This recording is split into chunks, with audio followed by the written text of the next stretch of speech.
السلام علیکم ورحمۃ اللہ وبرکاتہ۔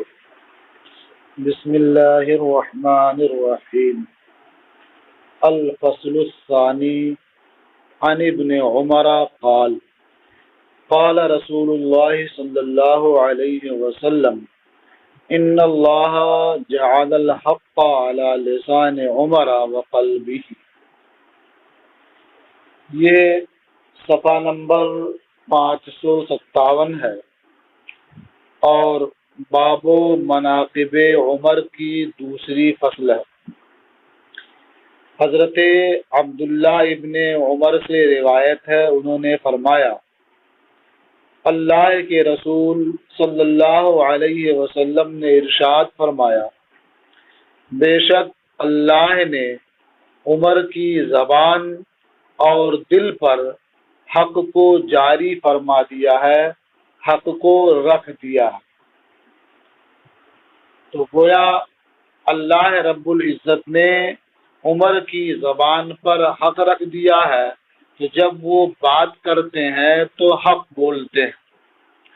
عمر کے دل پر اللہ نے حق رکھ دیا ہے، جب وہ کسی چیز کے بارے میں غور کرتے ہیں، فکر کرتے ہیں تو حق سوچتے ہیں اور اسی کے بارے میں وہ فکر کرتے ہیں۔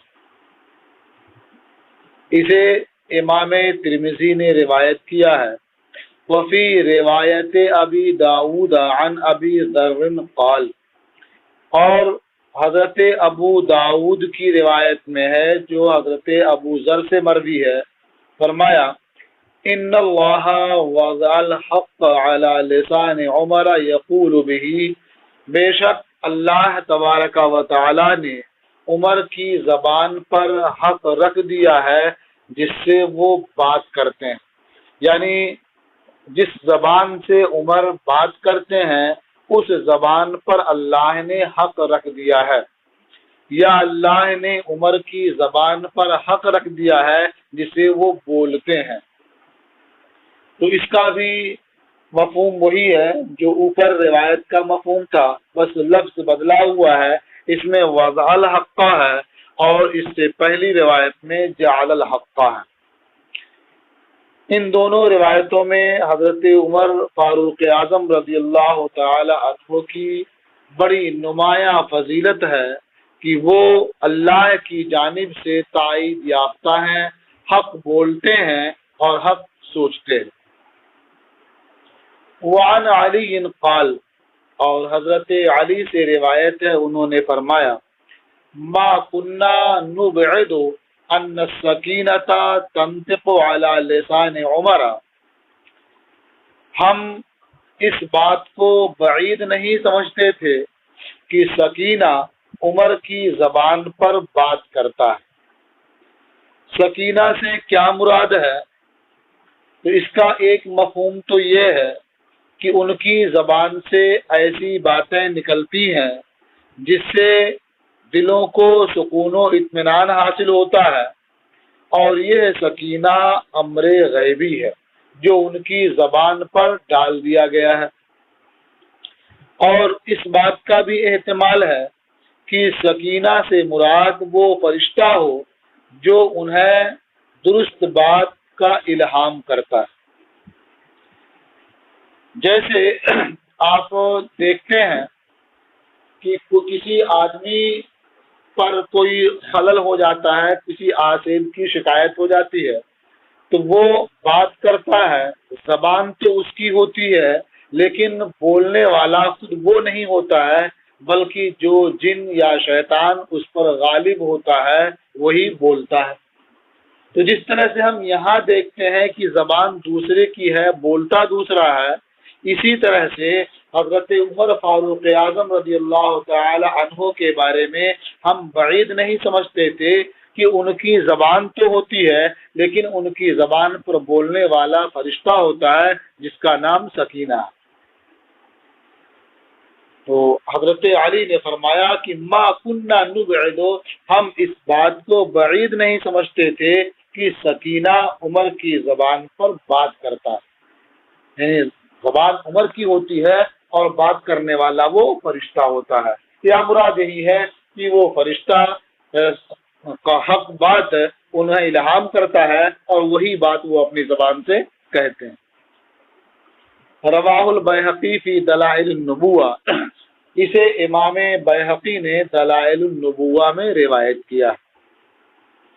وعن ابن عباس عن النبی صلی اللہ علیہ وسلم قال، اور حضرت عبداللہ ابن عباس سے روایت ہے، وہ نبی کریم صلی اللہ تعالی علیہ وسلم سے روایت کرتے ہیں، حضور نے دعا فرمائی، اللہم اعز الاسلام بأبی جہل ابن ہشام اور بعمر بن الخطاب، اے اللہ تو اسلام کو عزت دے ابو جہل ابن ہشام کے ذریعہ یا عمر ابن خطاب کے ذریعہ۔ تو اللہ کے رسول صلی اللہ علیہ وسلم نے دو میں سے ایک کے ذریعہ اسلام کو عزت عطا کرنے کی دعا فرمائی، تو اللہ تبارک و تعالیٰ نے حضرت عمر فاروق اعظم کے حق میں یہ دعا قبول فرمائی اور ان کے ذریعہ اسلام کو عزت اور سربلندی عطا فرمائی۔ فاصبح عمر وغدا علی النبی صلی اللہ علیہ وسلم فاسلم، تو حضرت عمر نے صبح کی اور وہ اول نہار میں نبی کریم صلی اللہ تعالی علیہ وسلم کے پاس تشریف لے گئے اور اسلام قبول کر لیا۔ ثم صلی فی المسجد ظاہرا، پھر انہوں نے علانیہ مسجد میں نماز ادا کی۔ صلی کے بارے میں یہ بھی کہا گیا کہ اس کا فاعل حضور نبی کریم صلی اللہ تعالی علیہ وسلم ہے، یعنی جب حضرت عمر نے اسلام قبول کر لیا تو سرکار سے فرمایا کہ ہم چپکے اپنے اللہ کی عبادت کیوں کریں، جیسے اور لوگ علانیہ عبادت کرتے ہیں، ہم بھی اللہ تعالیٰ کی علانیہ عبادت کریں گے۔ تو سرکار نے علانیہ مسجد میں نماز ادا فرمائی، اور ایک روایت میں اسے مجہول پڑھا گیا، ثم صلی فی المسجد ظاہرہ، تو مانا ہوگا پھر علانیہ مسجد میں یعنی خانہ کعبہ میں نماز ادا کی گئی، یعنی مسلمانوں نے وہاں یکجا ہو کر کے نماز ادا کی۔ ان کے اسلام لانے سے پہلے لوگ خفیہ طور پر چپکے چپکے عبادت کیا کرتے تھے۔ تو اس میں حضرت عمر فاروق اعظم رضی اللہ تعالی عنہ کی بہت بڑی فضیلت بیان ہوئی کہ اللہ تبارک و تعالیٰ نے انہیں اسلام کی سربلندی کے لیے چن لیا اور انہی کے حق میں حضور نبی کریم صلی اللہ تعالی علیہ وسلم کی دعا قبول فرمائی۔ رواہ احمد و ترمذی، اسے امام احمد اور ترمذی نے روایت کیا۔ وعن جابر قال، اور حضرت جابر سے روایت ہے، فرمایا قال عمر لأبی بکر یا خیر الناس بعد رسول اللہ صلی اللہ علیہ وسلم، حضرت جابر سے روایت ہے، انہوں نے فرمایا کہ حضرت عمر نے حضرت ابو بکر سے کہا، اے لوگوں میں سب سے بہتر اللہ کے رسول صلی اللہ علیہ وسلم کے بعد۔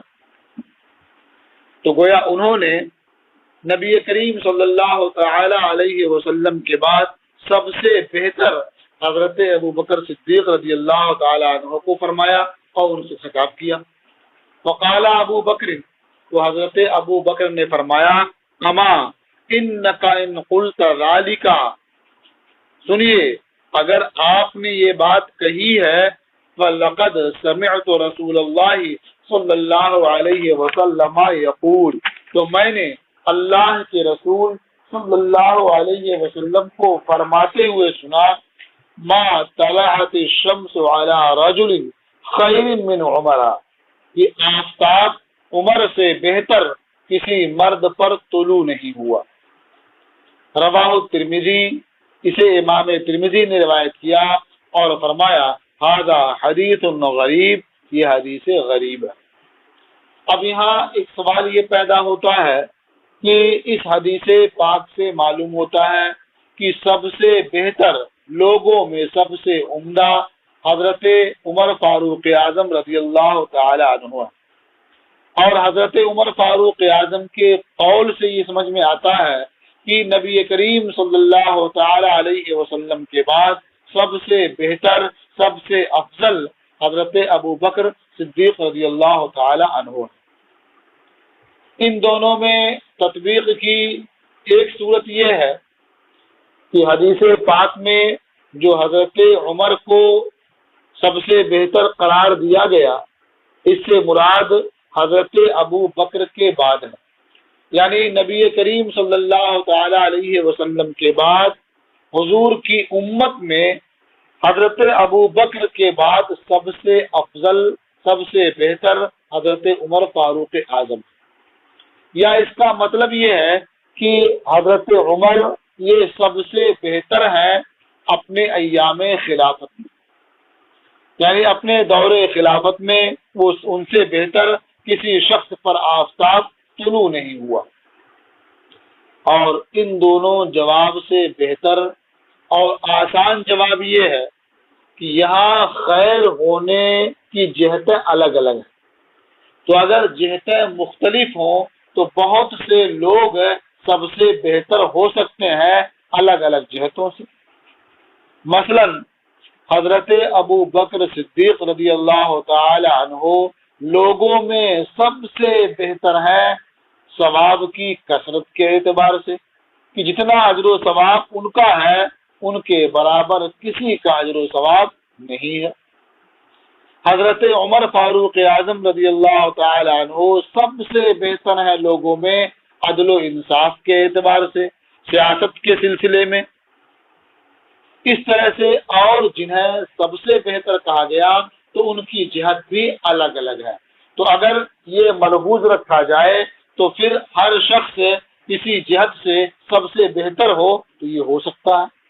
تو بہت سے حضرات کے سلسلے میں یہ وارد ہے کہ یہ سب سے بہتر ہیں، یہ سب سے افضل ہیں، تو وہاں الگ الگ اور خاص خاص جہتیں مراد ہیں۔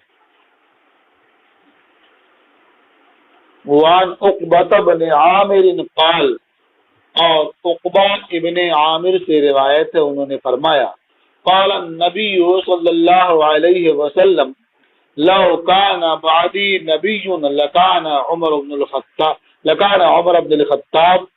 نبی کریم صلی اللہ تعالی علیہ وسلم نے ارشاد فرمایا کہ اگر میرے بعد کوئی نبی ہوتا، یعنی میرے بعد کسی نبی کا ہونا ممکن ہوتا تو وہ عمر ابن خطاب ہوتے، یعنی وہ نبی عمر ابن خطاب ہوتے۔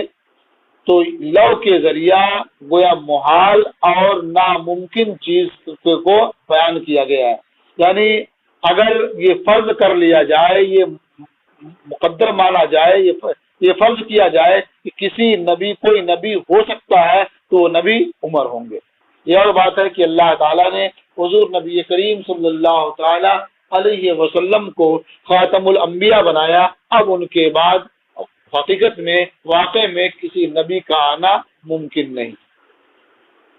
اب یہ ہے کہ حضرت عمر فاروق اعظم کے بارے میں فرمایا گیا کہ وہ نبی ہوتے، اگر نبی ہونا ممکن ہوتا، اس لیے کہ انہیں عالم بالا سے مناسبت حاصل ہے، انہیں فرشتوں کے ذریعہ الہام کیا جاتا ہے، عالم بالا کی باتیں ان کے دلوں پر ڈال دی جاتی ہیں، تو اس طرح سے انہیں عالم بالا سے ایک گنا مناسبت ہے جو نبی کے لیے ضروری ہوتی ہیں۔ لیکن چونکہ میرے بعد اب کوئی نبی نہیں ہونے والا ہے، اس لیے عمر بھی نبی نہیں ہے۔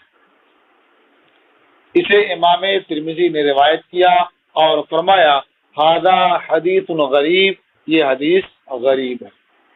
وعن بریدہ قال خرج رسول اللہ صلی اللہ علیہ وسلم فی بعض مغازی۔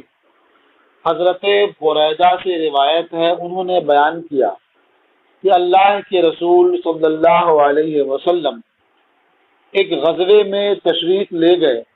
بعض مغازی، یہاں تعین نہیں کیے غزوہ کون سا تھا، تو بعض سے تعبیر کر دیا، یعنی نبی کریم صلی اللہ تعالی علیہ وسلم ایک غزوے میں تشریف لے گئے۔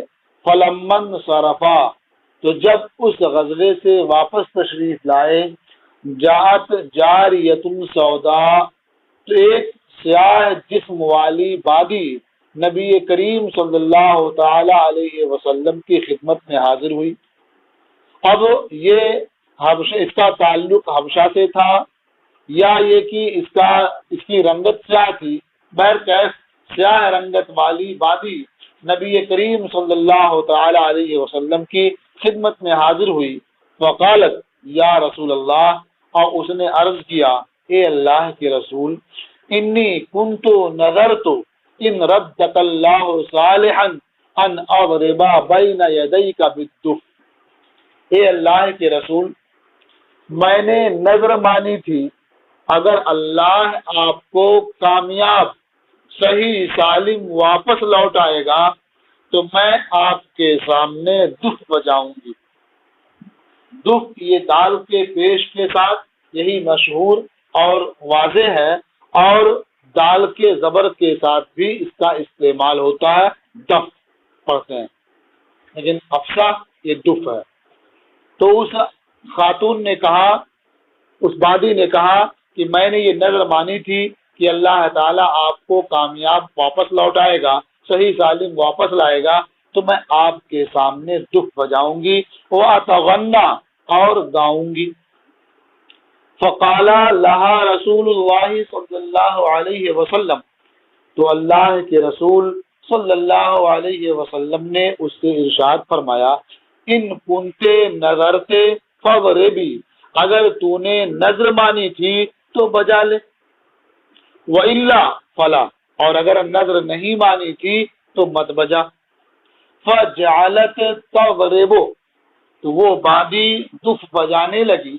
فَدَخَلَ أَبُو بَكْرٍ وَهِيَ تَضْرِبُ، تو حضرت ابو بکر تشریف لائے اور وہ دف بجاتی رہی۔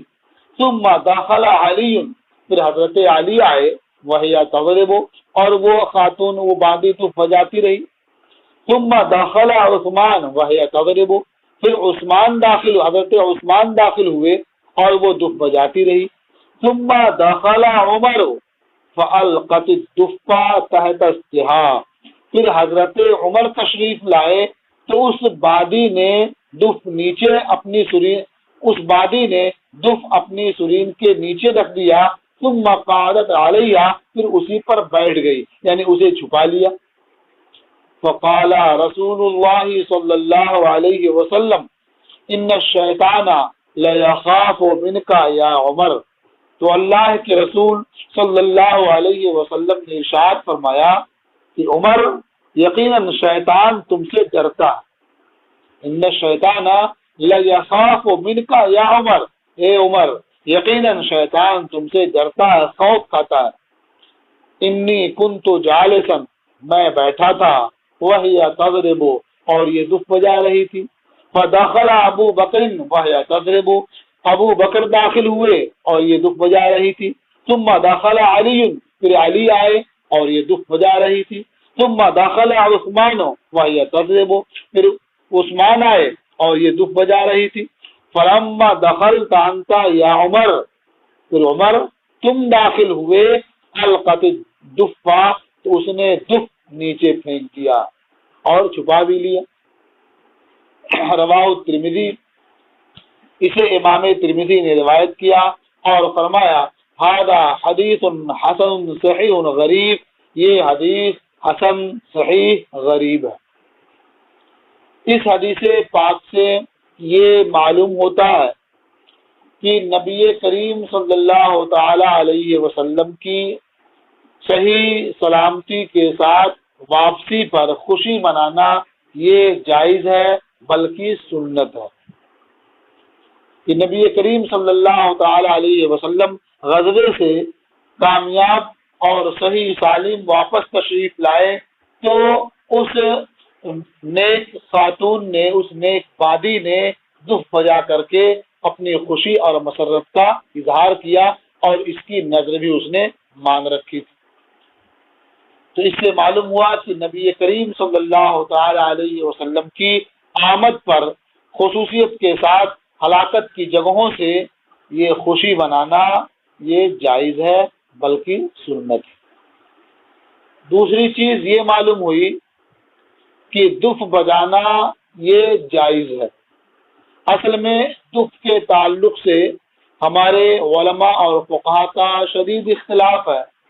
ایک جماعت کا قول یہ ہے کہ دف بجانا یہ مطلقاً مباح ہے، جائز ہے، کسی بھی وقت کسی بھی حال میں دف بجایا جا سکتا ہے۔ ایک جماعت کا قول یہ ہے کہ دف بجانا مطلقاً یہ مکروہ ہے، کسی بھی وقت کسی بھی حال میں دف بجانا کراہت سے خالی نہیں ہے۔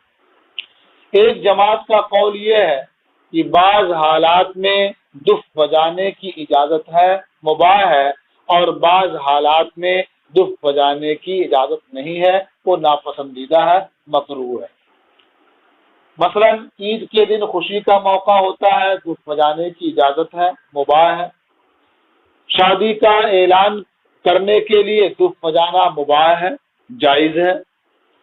ایسے ہی کسی خاص موقع پر خوشی اور مسرت کا اظہار کرنا ہو تو دف بجانا یہ جائز ہے، مباح ہے۔ تو اس طرح سے مختلف اقوال ہوئے۔ اس حدیث پاک سے یہ معلوم ہوتا ہے کہ دف بجانا مطلقاً ناپسندیدہ نہیں ہے، مطلقاً مکروہ نہیں ہے، بلکہ اگر اس کی کوئی نظر مان لے یا کوئی خوشی کا موقع ہو تو دف بجانا جائز ہے۔ جیسا کہ اس باغی نے دف بجانے کی نظر مانی تھی تو حضور نے کہا کہ اگر نظر مان لیا تو بجا لے۔ اب یہاں یہ کہا جا سکتا ہے کہ اس نے نظر مانی تھی اس لیے حضور نے بجانے کی اجازت دی، نظر نہ مانتی تو بجانے کی اجازت نہ دیتے۔ تو اسی سے یہ بات بھی ثابت ہو گئی کہ اسی چیز کی نظر ماننا صحیح ہوتا ہے جو فی نفس ہی جائز ہو، اور جو فی نفس ہی جائز ہی نہ ہو اس کی نظر ماننا بھی درست نہیں ہوتا ہے۔ تو اس کی نظر ماننا اور پھر سرکار کا اسے بجانے کی اجازت دینا یہ اس بات کی دلیل ہے کہ دف بجانا جائز ہے۔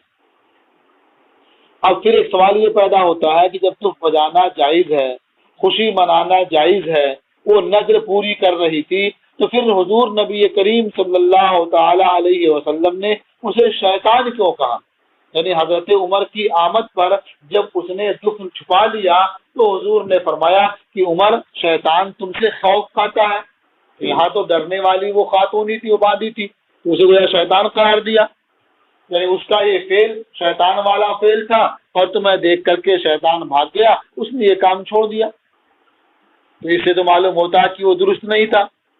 اس کا جواب یہ ہے کہ اس نے دف بجانے کی نظر مانی تھی، خوشی کا اظہار کرنے کی نظر مانی تھی، تو خوشی کا اظہار تھوڑی دیر بجانے سے ہو گیا، اس کی نظر تھوڑی دیر بجانے سے پوری ہو گئی، تو نبی کریم صلی اللہ تعالی علیہ وسلم تشریف فرما تھے، حضرت ابو بکر آئے، حضرت علی آئے، حضرت عثمان آئے، اتنی دیر اس نے بجایا تو اس کی نظر پوری ہو گئی اور خوشی کا اظہار بھی ہو گیا۔ اب اس سے زیادہ بجانا یہ لہو و لعب میں داخل ہوتا، اور جیسے ہی حد سے وہ آگے بڑھی اتفاق سے اسی وقت حضرت عمر فاروق اعظم تشریف لائے، تو ان کے تشریف لاتے ہی حضور نبی کریم صلی اللہ تعالی علیہ وسلم نے صراحتاً نہیں فرمائی، منع نہیں کیا، تاکہ یہ تحریم کی حد میں داخل نہ ہو جائے، اور حضرت عمر کے آنے سے شیطان بھاگ گیا، یعنی جو لہو و لعب کی صورت پیدا ہوئی تھی، جو ناپسندیدہ ہوئی تھی، وہ ختم ہو گئی۔ تو اس طرح سے اس کے جوابات دیے گئے ہیں۔ حاصل اتنا ہے کہ دف بجانا یہ جائز ہے، خاص طور سے اس صورت میں جب کہ اس میں گھنگرو نہ لگے ہوں، لیکن لہو و لعب کے طور پر ذکر و اذکار میں دف بجانا تو یہ ہمارے نزدیک درست نہیں۔ وعن عائشہ قالت، اور ام المومنین حضرت عائشہ صدیقہ رضی اللہ تعالی عنہا سے روایت، انہوں نے فرمایا کان رسول اللہ صلی اللہ علیہ وسلم جالسا، اللہ کے رسول صلی اللہ علیہ وسلم تشریف فرما تھے، فسمعنا لغتا، تو ہم نے شور شرابہ سنا۔ لغت ایسی آواز کو کہا جاتا ہے جو تیز ہو لیکن سمجھ میں نہ آئے، تو اسے اردو میں شور شرابہ کہا جاتا ہے۔ وصوت صبیان، اور بچوں کی آوازیں سنی۔ وقام رسول اللہ صلی اللہ علیہ وسلم، فَإِذَا حَبَشِيَّةٌ تَغْفِنُ، تو اللہ کے رسول صلی اللہ علیہ وسلم کھڑے ہوئے کہ دیکھیں کیا ہے، تو دیکھا کہ ایک حبشیہ رقص کر رہی ہے، وَالصِّبْيَانُ حَوْلَهَا، اور بچے اس کے گرد کھڑے ہوئے ہیں، اسے گھیرے ہوئے ہیں، اور اسی وجہ سے یہ شور شرابہ اور بچوں کی آوازیں آ رہی ہیں۔ فقال یا عائشہ تعالی فانظری، حضور نے ارشاد فرمایا عائشہ آؤ دیکھو، فجئت، تو میں آ گئی، فوضعت لحیہ، لحیہ یہ تثنیہ اور یا متکلم کی طرف اس کی اضافت، فوضعت لحیہ علی منکب رسول اللہ صلی اللہ تعالی علیہ وسلم، تو میں نے اللہ کے رسول صلی اللہ علیہ وسلم کے شانے پر اپنے دونوں جبڑے رکھ دیے، فجعلت انظر الیہا، اور اس حبشیہ کی طرف میں دیکھنے لگی، اس حبشی خاتون کی طرف میں دیکھنے لگی۔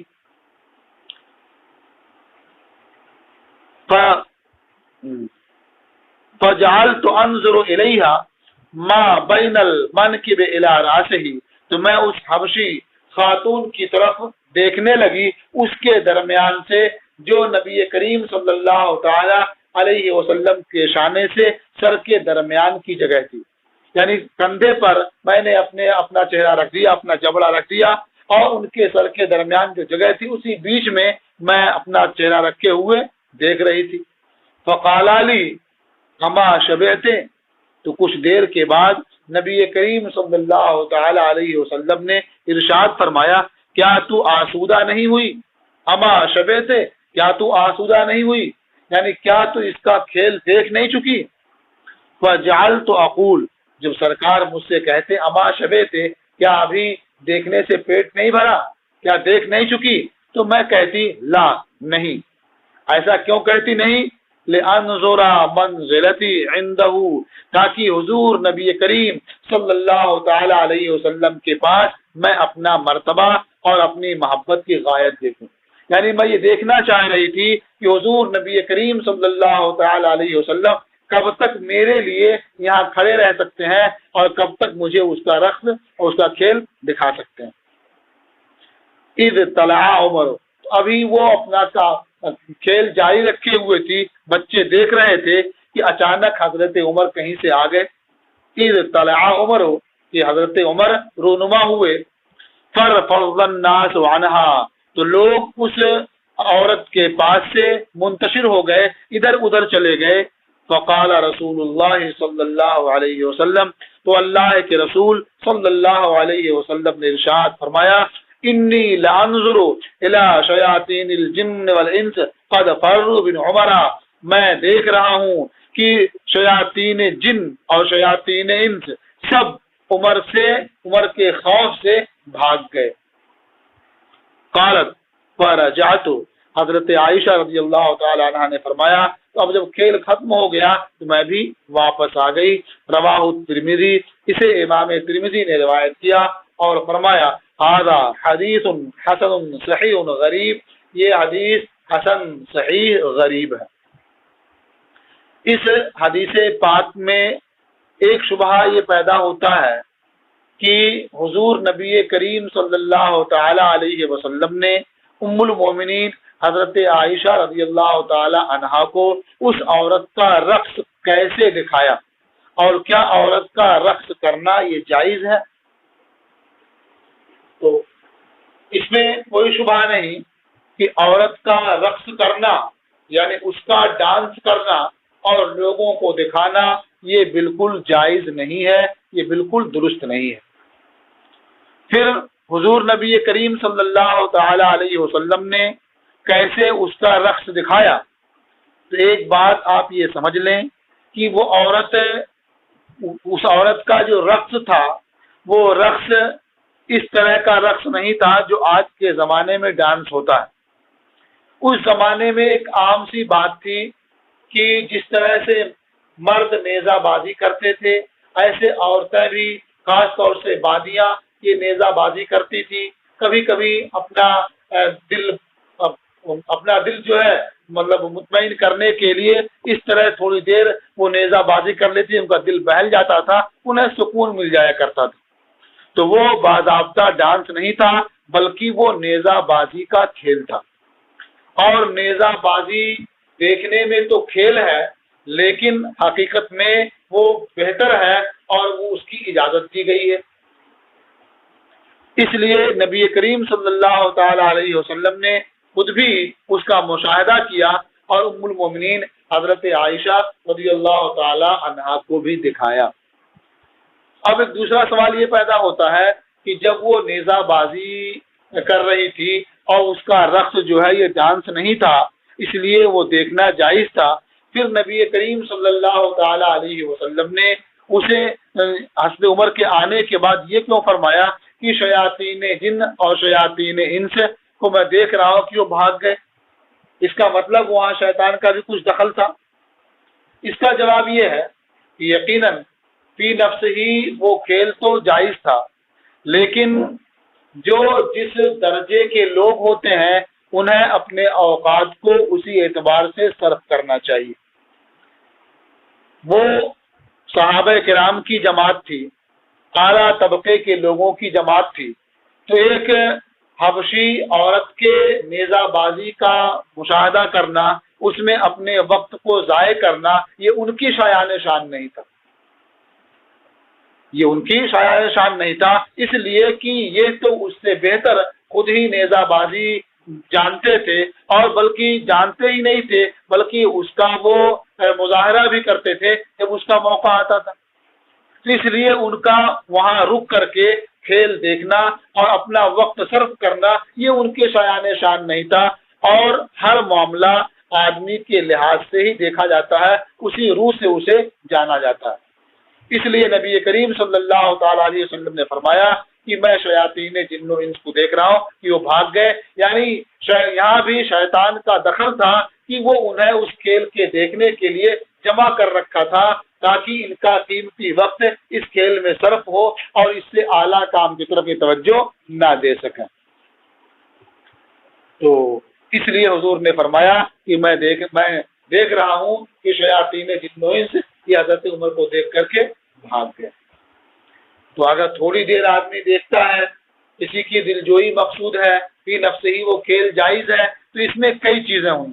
ایک تو یہ ہے کہ کھیل دیکھنا یہ فی نفس ہی جائز تھا، دوسرے کی دلجوئی، دوسرے کو دکھانا، اس کا دل خوش کرنا، یہ سب خود کار ثواب ہے، لیکن صرف وقت پاس کرنا، اس سے نہ تو کچھ سیکھنا اور نہ ہی کسی اور کی دلجوئی کرنا، تو پھر یہ مناسب نہیں ہوتا ہے اعلیٰ شان کے لوگوں کے لیے۔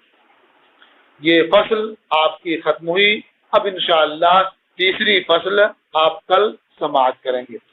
السلام علیکم ورحمۃ اللہ تعالی وبرکاتہ۔